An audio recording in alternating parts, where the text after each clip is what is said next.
What is going on, everyone? Welcome back to this week's installment on The Lake Show, and I really appreciate you all making me a part of your day again. We are live here on a Tuesday morning, and the new and third installment of the college football playoff rankings come out tonight, and we're going to be discussing a little bit about last week's college football playoff rankings heading into this week's college football playoff rankings, and I also made my own bracket for when the 12-team playoff is finally announced after conference championship week. And that's exactly what we're going to be going over today.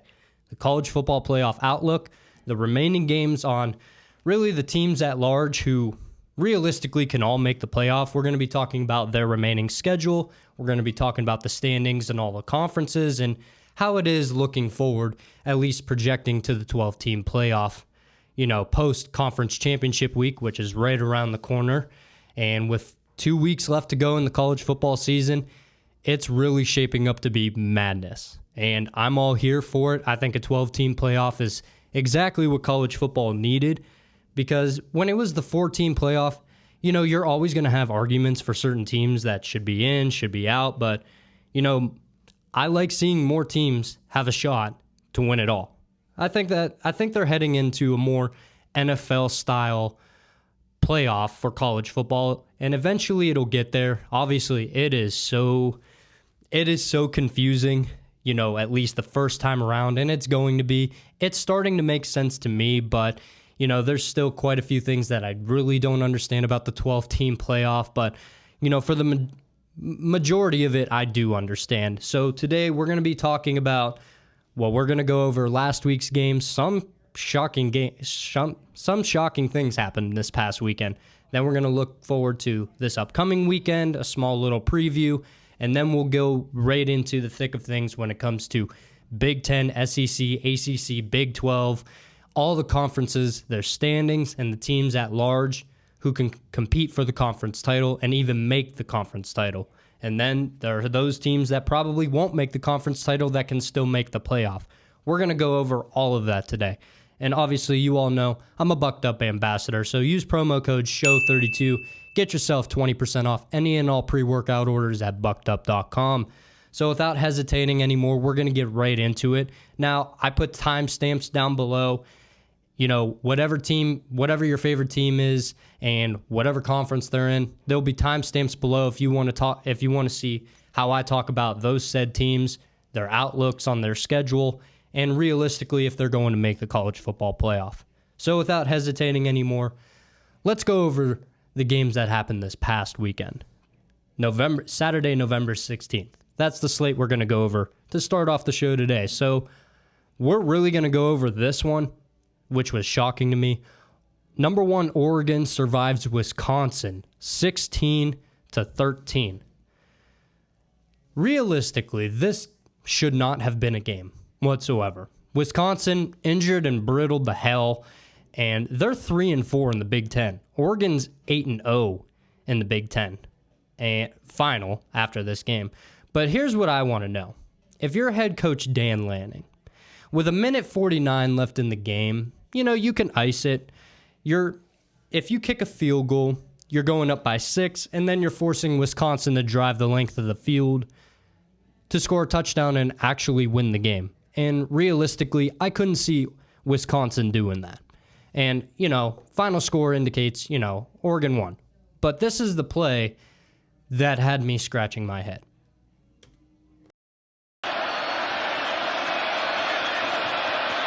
Oh, it's a fake. James looking to rush for it.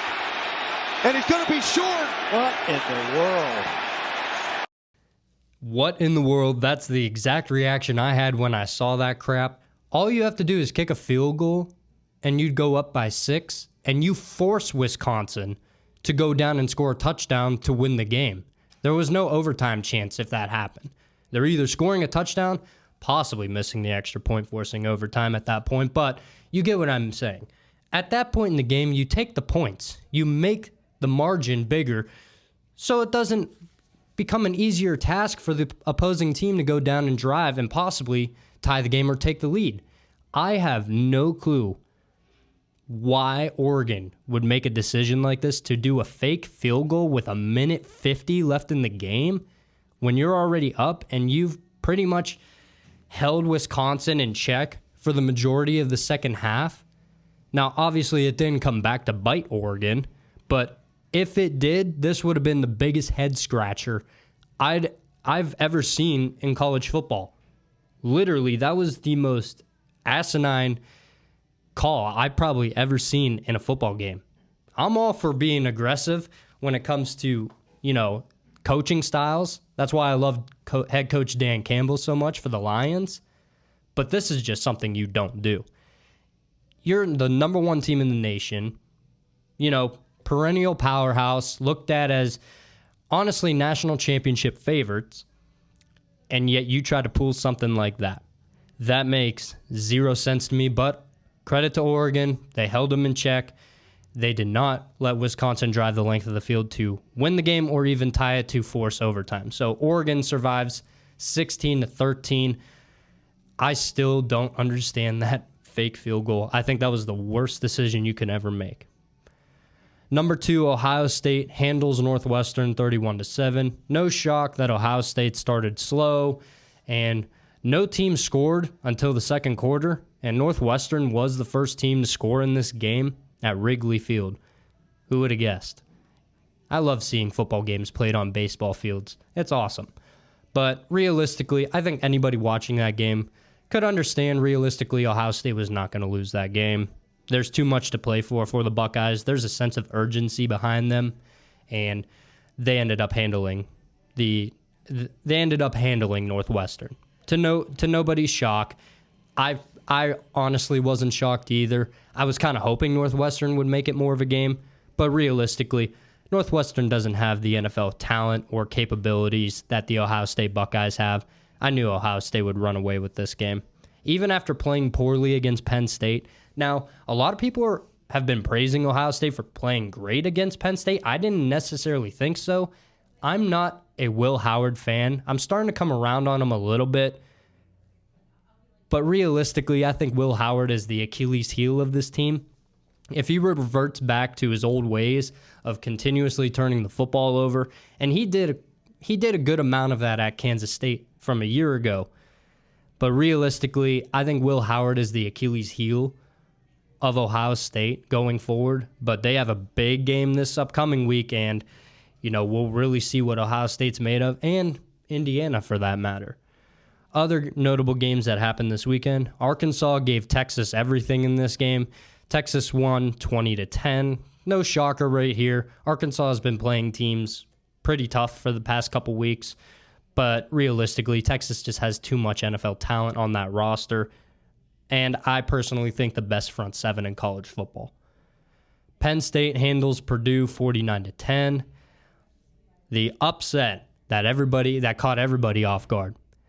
Kansas at the 4-6 Kansas Jayhawks upset number 6 BYU 17-13, and this throws the Big 12 for a loop, and this really, has playoff implications. BYU now realistically needs to win the Big 12 in order to go to the college football playoff. They were going to go probably to the Big 12 title game either way, but now the way they played against Kansas, they got Arizona State coming up. That's no easy task. Arizona State was picked to finish dead last in the Big 12 this year. 16 out of 16. They were picked dead last. And now Arizona State's in a prime position to take away that conference title spot for BYU and effectively ruin BYU's chances at the college football playoff. Other notable games: Notre Dame handles Virginia 35-14. Alabama, I swear they play Mercer every single year for whatever reason. They win 52-7. Boise State behind Ashton Genty's 159 yards rushing and 3 touchdowns. Pummel San Jose State 42-21. Number 14 SMU 38, Boston College 28. SMU has firm control of the ACC, but we're going to go into a little bit about that real soon. Arizona State upsets Kansas State 24-14, effectively ending the chances of Kansas State to get in to the Big 12 championship game. And a lot of people picked Kansas State to represent one of those teams in the conference championship and possibly be playing for a college football playoff berth. That's not the case anymore. Arizona State has put themselves in a prime position, to win the Big 12. Another game, Colorado 49, Utah 24. And I've completely come full circle around Shedeur Sanders in Colorado. Coach Deion Sanders, easily head coach of the year in college football. It would not shock me whatsoever if he wins that title, and it wouldn't surprise me if Travis Hunter wins the Heisman, even though I don't think he is the Heisman Trophy winner. I think of two players ahead of him, Cam Ward and Ashton Genty from Boise State. But my third would be Travis Hunter. The way he's playing, it's unreal. Shedeur Sanders might even have an argument to go for the Heisman Trophy. But looking forward, Colorado, they control their own destiny now in the Big 12. If they win out, they're going to the Big 12 title. And if they win that, more than likely, they're going to get a playoff berth. Wouldn't that be something? Started off the season, I believe, 2-2, and now rallying back and have firm control of their own destiny in the Big 12. Tip of the cap to Colorado and head coach Prime. They turned it around amazingly. Three more notable games we're going to talk about. Clemson 24, Pittsburgh 20. This was the luckiest break that Clemson has ever gotten. Pitt controlled this game up until the final minutes, and then Cade Klubnik runs it from 50 yards out to score a game-winning touchdown. Clemson had no business winning this game. They really didn't. And I think if Pittsburgh had their starting quarterback, they would have beat the Clemson Tigers and effectively ending their college football playoff hopes. But they're still alive. I'll give credit where credit's due. After losing to Louisville and Georgia at the beginning of the year, Clemson, they still have a chance to make the college football playoff despite everything that happened to them. South Carolina wins a thriller against Missouri 34-30, and then 4-5 up to that point. Florida Gators upset LSU 27-16 in the Swamp. And here's the reality of LSU. After they got the brakes beat off them by Alabama, they haven't been the same team. And this is funny to me because head coach Brian Kelly, left Notre Dame to go win a national title with the LSU Tigers. Isn't it funny how Notre Dame is 9-1?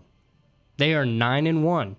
And LSU now is 6-4 and effectively out of the college football playoff race and definitely out of the SEC race. Crazy things happen in college football, that's for sure. So that's the slate for this past weekend. So now, looking forward, we're going to go over some of the most important notable games that actually have implications for the college football playoff and conference championships. So undefeated Indiana at 10-0, goes to the Horseshoe in Columbus to face Ohio State. This is a tough game for me because Ohio State has shown kinks in their armor, and realistically, Indiana has not played anybody this year. They have one of the softest schedules in all of college football, but I will give credit where credit is due. They're 10-0, and this is a very important game for Indiana. This is going to define their entire season. And realistically, this is going to make or break their college football playoff chances. I think if Indiana loses to Ohio State, 1, they're not going to the Big Ten title game. 2, I think a 2-loss SEC team would get the nod over a 1-loss Indiana team.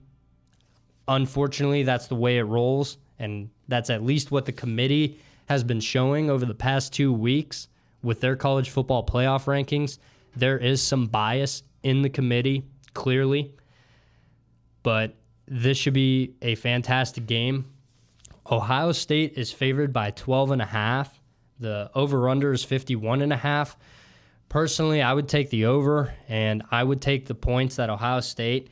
I don't think Ohio State is going to win by more than 7 in this game. I think 12.5 is too high. Indiana's offense, easily one of the best in the country. Curtis Rourke for Indiana has been playing lights-out football, and they have a great offense. I worry about their defense just because this is easily their biggest test of the year against Quinshon Judkins, Travion Henderson, Will Howard, Jeremiah Smith, and Emeka Ibuka, Carnell Tate. This Ohio State offense is the real deal. But they did solve a lot of offensive line issues and starting to run the football again, at least more effectively.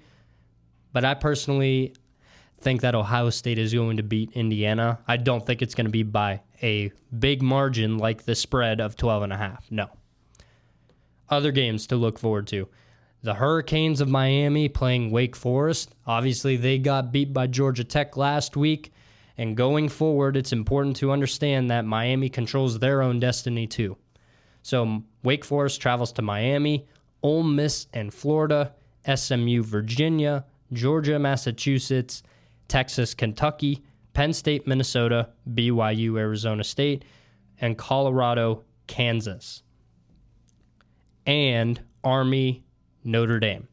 Those games have serious playoff implications and conference championship implications.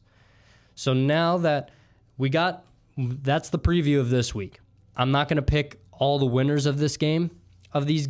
I do think Ohio State will beat Indiana. But now we're going to talk about the standings in college football. We're going to talk about the SEC, ACC, Big 10, and Big 12. And then we'll also talk about the smaller conferences. But right now, in conference play, we're going to talk about the SEC first. Texas is at the top with 5-1 in conference play, followed by Texas A&M 5-1, Georgia 6-2, Tennessee 5-2, Alabama 4-2, Ole Miss 4-2.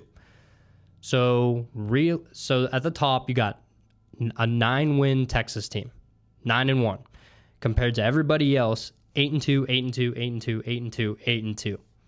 So the remaining, and a lot of this is going to sort itself out. Texas's remaining schedule: Kentucky, and then at A&M. Alabama goes to Oklahoma, then home against Auburn in the Iron Bowl. Ole Miss at Florida, then Mississippi State. Georgia at Massachusetts, then Georgia Tech. Texas A&M at Auburn against Texas, and then Tennessee, UTEP at Vandy. So realistically, I think it's going to come down to Georgia and Texas. I think it's going to be Georgia and Texas in the college football play in the SEC title game. When you look at Texas and Texas A&M, they're going to play each other. That's going to sort itself out and force one of those teams to a 2-loss in the conference championships, in the conference play. But I can definitely see Texas and Georgia having a rematch, and I think Texas would actually beat them. I think they would actually beat Georgia. So that's the outlook for the SEC. I think it's going to be Texas and Georgia in the SEC title game. The ACC is so cut and dry now. It's a 3-team race. You got SMU, who's 6-0 in conference play, followed by Clemson at 7-1, followed by Miami at 5-1. So here's the remaining schedule for Miami. They're home against Wake Forest and then finish the year at Syracuse. I will be at that game. SMU at Virginia and then versus California.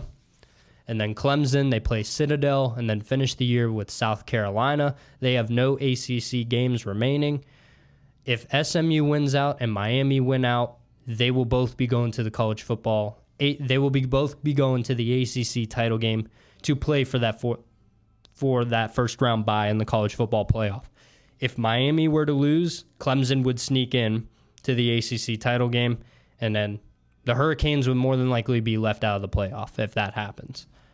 So that's the ACC. It's a 3-team race. SMU, Clemson, and Miami. Miami still controls their own destiny going forward. If they win out, they're going to Charlotte against SMU. If they win out, if SMU were to lose to Virginia, that would propel Clemson into the ACC title game.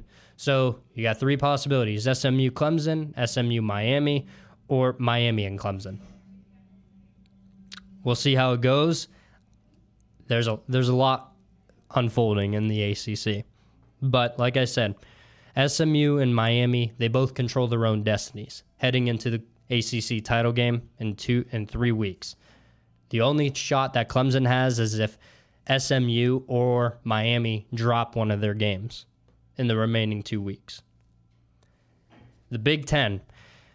Realistically, it's a 4-team race, but at the same time, this is going to be a three-team race. Penn State does not have a shred of hope, in my opinion, to make the Big Ten championship, and I don't really think they deserve to go to the college football playoff right now with the way they're playing. What is Penn State's best win? Illinois? Like, I get it that Illinois was ranked at one point in time. They're 7-3 now. Not terrible. But if you look at other teams, and at least when it comes to conference play, Iowa and Minnesota, they're both ahead of Illinois in the standings in the Big Ten, and they're both 6-4. I don't like Penn State's chances to make the Big Ten title game, but unfortunately, I do think they'll end up making the college football playoff for whatever reason. Ohio State is at 3, Indiana at 2, Oregon at 1. That's the Big Ten standings right now. Oregon's 8-0 in conference play, Indiana 7-0, Ohio State 6-1. Realistically, I don't see Oregon deviating from their path. They're going to the Big Ten title game, either way. Oregon, they finish off the season home against Washington. I think that's an easy win. I think Oregon finishes the year undefeated and in the Big Ten championship. Ohio State, their remaining schedule, Indiana and Michigan. I realistically think it's going to be a rematch between Ohio State and Oregon, and I think Ohio State beats Oregon the second time around. Indiana, if they beat Ohio State, they'll be cruising to the conference championship because they won't be able to drop their game to Purdue. I think they would beat the brakes off of Purdue in their final game of the season, but that's the outlook for the Big Ten right now. I think it's going to be Oregon and Ohio State, but it very easily could be Oregon and Indiana. But here's the problem. If Indiana loses the Big Ten championship, I don't see them getting in to the playoff, like I mentioned earlier. I don't see a one-loss Indiana team stepping in front of a two-loss SEC team, especially because of Indiana's schedule this year. It is one of the weakest in college football. If they beat Ohio State, okay, it's worth it. They can compete with a top team. But if they get blown out by the Ohio State, I don't see any hope whatsoever for Indiana to make the college football playoff. Not going to the conference championship and not beating one of those top-ranked teams. Okay, so the remaining conferences, there's only one conference that is completely decided, and that's the American Conference, Army against Tulane. Those two hypothetically could still possibly make the college football playoff at the 12 seed if they win their conference. But also I think they would need a lot of help, especially when it comes to the Mountain West, where you have Boise State leading it, followed by Colorado State and then UNLV. If Colorado State drops to Fresno State or Utah State in their final two games, they're going to be left out of the Mountain West, which would leave room for UNLV to come back and play Boise State again. And that was a fantastic game a couple weeks ago. But I realistically think Boise State and UNLV are going to represent the Mountain West in the title game. And it's possible, but I can seriously see UNLV upsetting Boise State in the conference title for the second time around. First time around, Boise State had their number. Ashton Genty, he did good, but UNLV played him the toughest out of anybody on their schedule, including Oregon. And then the Big 12, when it comes to Colorado, they control their own destiny, especially after BYU losing. So Colorado, they go to Kansas this week, who just upset BYU. That's not a pushover game. And then finish off the year with Oklahoma State. They stink. BYU at Arizona State and against Houston. Those are their final two. And then Arizona State, BYU at Arizona. If Arizona State beats BYU this week, they're going to the Big 12 title game too against Colorado. I think it's going to be Colorado, Arizona State in the Big 12 title. And I do think that Colorado would win that game. Not necessarily close either. Okay, so now we're going to go over the college football playoff rankings from a week ago. So this is, courtesy of ESPN. I love watching them. They have good they have good they have good picks, so I can describe everything. So if you look here, this is last week's college football playoff rankings. This is the second one released. Number 1, Oregon. Number 2, Texas. 3, BYU. 4, Miami. Those were projected winners of their said conferences. That's what the top 4 looks like. Followed by at number 5, Ohio State. Number 6, Penn State. 7, Indiana. 8, Tennessee. You got number 9, Notre Dame. 10, Alabama. 11, Ole Miss. And then Boise State at the 12 spot, projected Mountain West champion. So now, obviously, this is going to change because BYU lost and Tennessee lost. I can realistically see Tennessee getting left out of the top 12. In comes Georgia. I can see that happening. And realistically, we can probably see Colorado, come in at a certain ranking and then get into the college football playoff. I can't wait to see what's going on tonight. I look forward to watching it, and I'll be talking about that next week on the Lake Show. And then now we're going to go over my college football playoff bracket prediction. So this is not what I think is going to happen tonight in the playoff rankings. This is not what I think is going to happen in 2 weeks from now. This is my final college football playoff rankings. At least this is how I see everything unfolding. So to finish off the college football playoff rankings at the end of the season, post-conference championship and everything, this is how I see it happening. At the number 1 seed, I see Ohio State. I think Ohio State wins the Big Ten, and I think they get their rematch against Oregon. I think Ohio State, that means they're going to beat Indiana this week. I can seriously see that happening. I really can. So Ohio State would get my number 1 seed, followed by number 2, Texas, the winner of the SEC. Like I said, I think it's going to be Texas and Alabama in the SEC title game, where I can realistically see Texas beating Alabama again. I know plenty of people are going to be smack talking Texas, but hey, there's no media attention on them. All the attention's going to Bama, Tennessee, Georgia, Ole Miss. Texas is just sitting there in the weeds, just waiting. I think they get to the SEC title game. I think they handle business against Texas A&M at the end of the year, and I think they also handle Kentucky this upcoming weekend. I think they get the number 2 seed. Number 3 seed, the Miami Hurricanes. Call me biased, but I think they needed that loss against Georgia Tech. I think they're going to be a much more focused team, I think they're going to be more efficient on defense now. I think they're going to be much better, much more focused, much more disciplined. I think the Hurricanes right the ship, go to the ACC title game, and win their first ACC championship, clinching a playoff berth. That's their only path. And I think that loss was pivotal for Miami to have.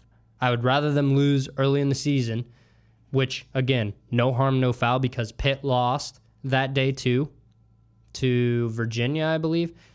And that left the door wide open for Miami to still control their own destiny. So I think Miami, I think they run the table. I think they're a much more dangerous and focused team led by Cam Ward, who I still think is probably going to win the Heisman. I think they get the 3rd seed in the college football playoff. The 4th seed, Colorado. Call me crazy, but I have come around on the Colorado Buffaloes. I have come around on Shedeur Sanders. I've come around on him. Deion Sanders, easily coach of the year, in my opinion. When you look at Colorado, they're beating the brakes off of people. I think Colorado beats Kansas this week on the road, and I think they finish off the year against Oklahoma State. I think they go to the Big 12 championship, and I think they smack, whether that be BYU, Arizona State, Kansas State, whatever it may be. I think Colorado, I think they turn some heads, and I think they get the 4th seed in the college football playoff. My 5th seed will go to the Oregon Ducks.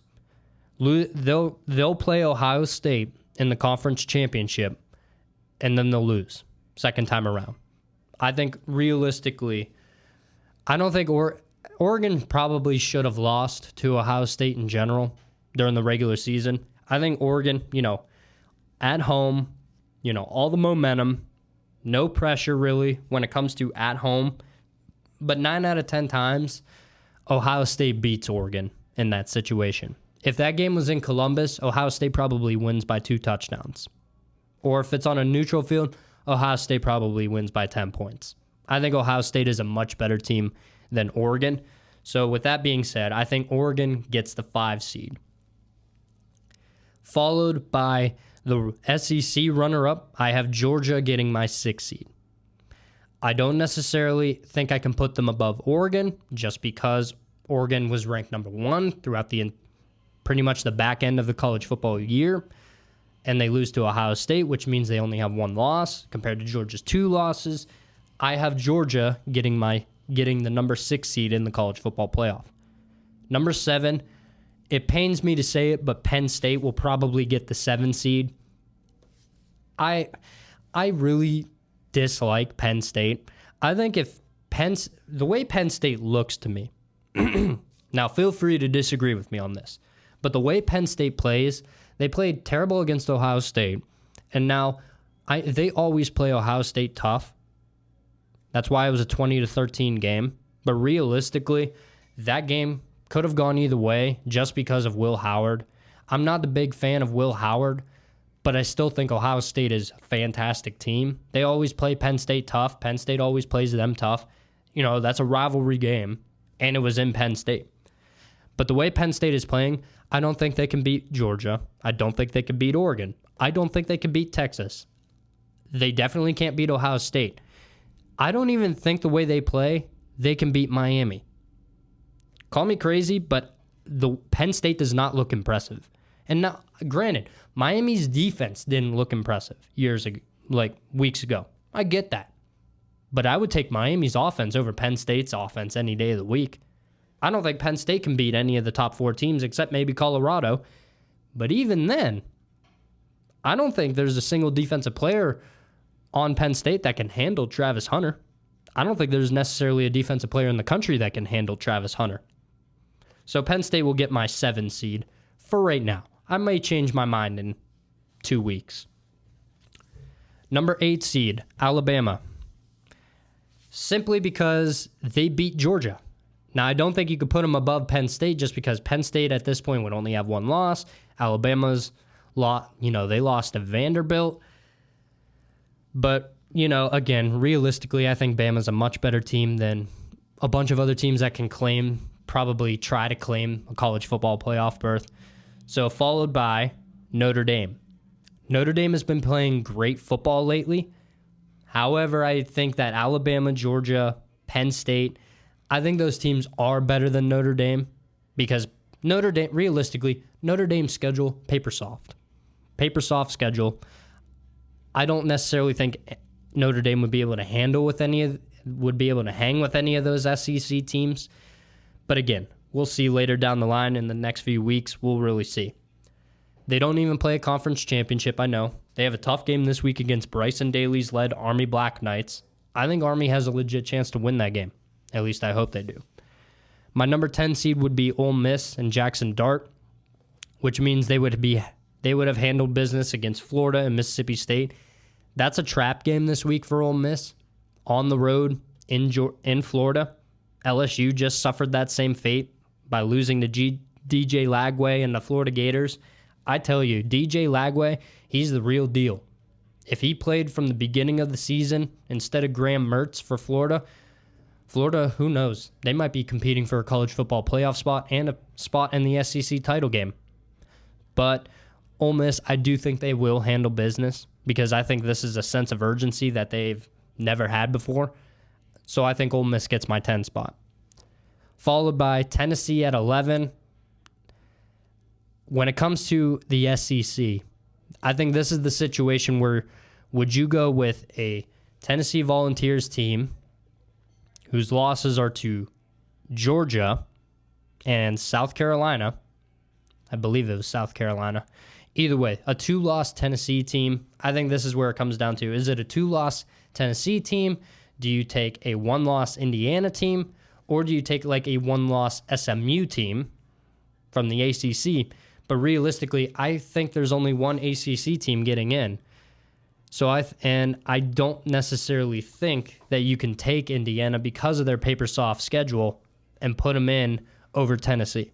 So Tennessee would get my 11 seed, followed by Boise State at the 12 seed, winning the Big 12. Winning the Mountain West. As much as I love Army, I don't think that the only chance that Army has is if Boise State loses, UNLV starts losing. Army wins the conference title in the American. If Army wins that and they're undefeated at that point, I think their only hope to get in for the 12 spot would be for Boise State to lose. And realistically, I don't see Boise State losing to Wyoming, Oregon State, or possibly Colorado State and or UNLV in the Mountain West title game. But this is my college football playoff bracket prediction for the final one of the year. Number 1, Ohio State. Number 2, Texas. Number 3, Miami. 4, Colorado. 5, Oregon. 6, Georgia. 7, Penn State. 8, Alabama. 9, Notre Dame. 10, Ole Miss. 11, Tennessee. And 12, Boise State. That is my college football recap and college football playoff prediction. So we're going to go over couple things in the NFL right after this. So we're going to talk about the college football playoff, the AllState playoff predictions. They have updated since this past weekend.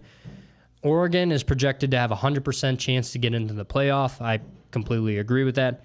Indiana is giving a 97% chance. Ohio State 95, Texas 94, Georgia 92, Penn State 88, Boise State 77, Alabama 71, Notre Dame 69, Tennessee 66, Miami 63, Ole Miss 62.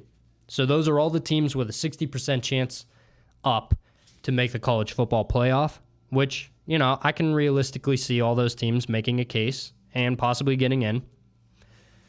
You got SMU at 42, BYU at 39, Colorado at 36, Clemson at 20. Obviously, it all depends on how that plays out. It really depends how the ACC plays out and the Big 12 play out.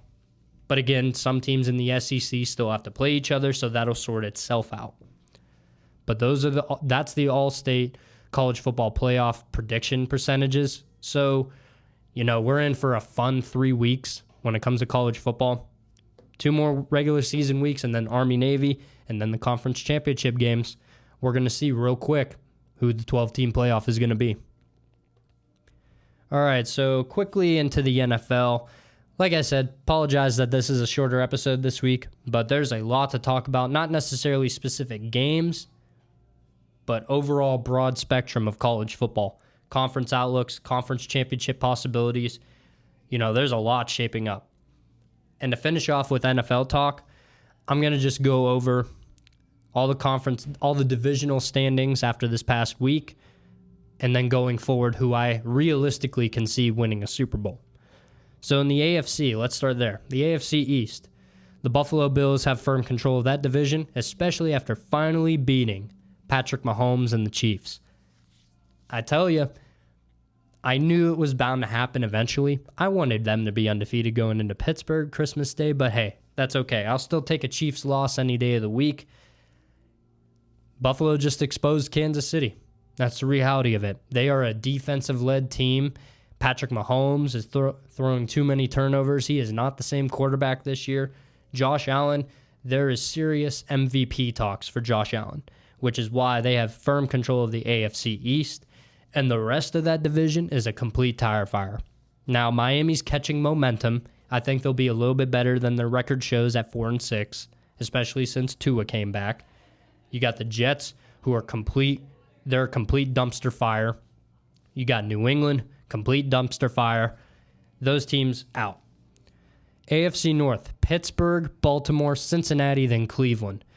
Pittsburgh, but off of 6 Chris Boswell field goals, ended up beating the Ravens, which doesn't shock me really. I knew it was going to be a dogfight. Pittsburgh always has to make it interesting. But realistically, I can see Pittsburgh competing for a Super Bowl this year, along with Baltimore. And then Cincinnati, I think their playoff hopes are done after they choked against the Chargers last Sunday. We'll see how that turns out.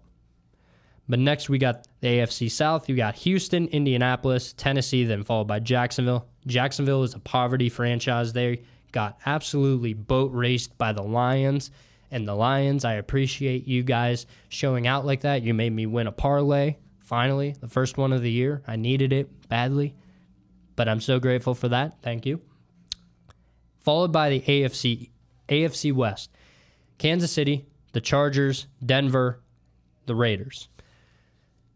It is completely possible that the Chargers can overtake the Chiefs in this division. They're only 2 games behind now after that win against...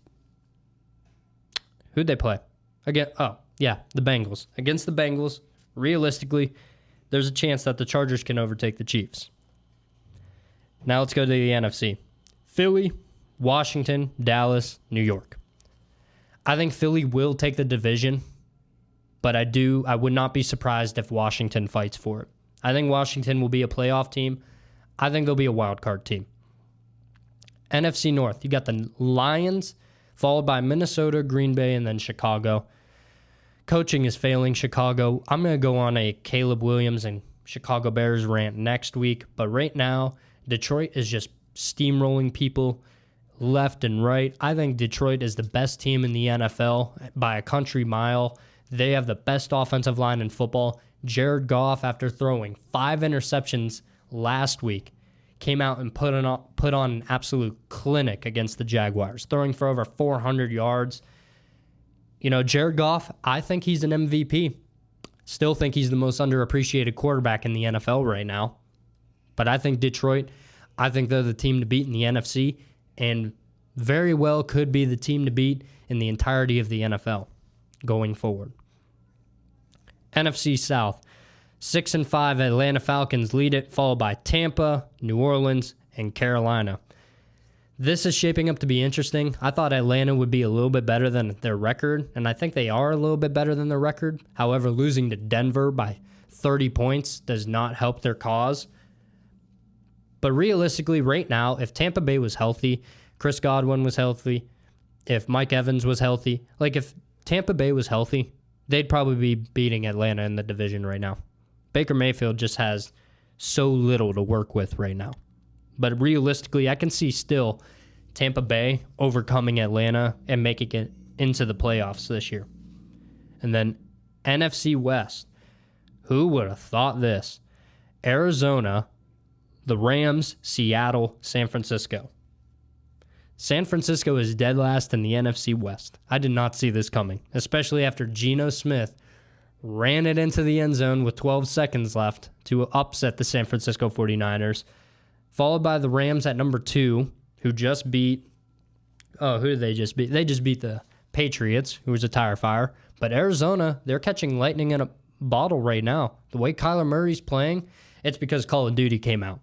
I bet you since Call of Duty came out, Kyler Murray is playing his best football right now. Because he just gets off game day and just goes and plays Call of Duty the entire time, which is hysterical to me. But realistically, the teams I can possibly see winning the Super Bowl, Kansas City Chiefs, I'll still give them the benefit of the doubt because of Mahomes. Pittsburgh Steelers, Buffalo Bills, 3 teams from the AFC, and I have 3 teams from the NFC. Philadelphia, Detroit, and Minnesota.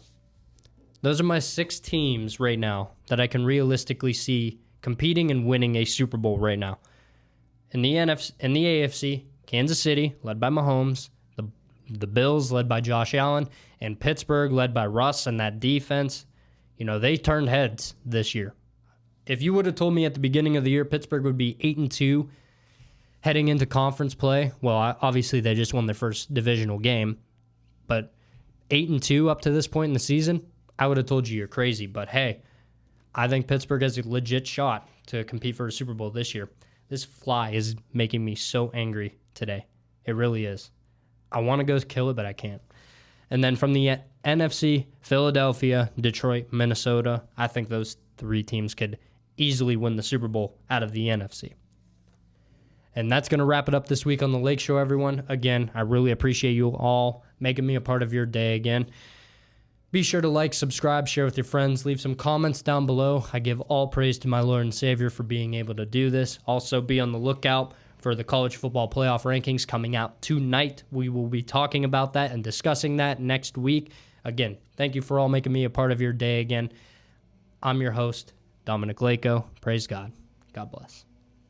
I love the chase and the hunt, and I set the pace when I'm running. I always take what I want and I always give it 100. Don't need a bank, no I'm funded. Play the game like it's nothing. I'm always thankful for something. Don't take for granted, stay humble. Now wake up!